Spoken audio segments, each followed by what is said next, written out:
अस्सलामुअलैकुम सब फ्रेंड, कैसे हैं आप सब। उम्मीद है आप सब खैरियत से होंगे और मैं भी बिल्कुल ठीक हूँ। आज हम बात करेंगे ख्वाब के हवाले से। ख्वाब में अंडा देखना, अंडे का मालिक होना, अंडा खाना वगैरह कैसा है।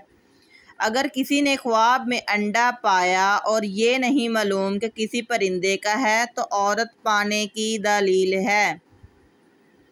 अंडे का खाना अगर खा गया है या किसी सूरत से पका कर खाया तो माल सालिया से तबीर है।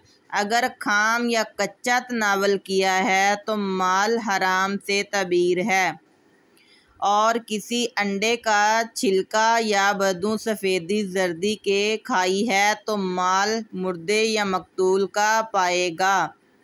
ये है अंडे की तबीर।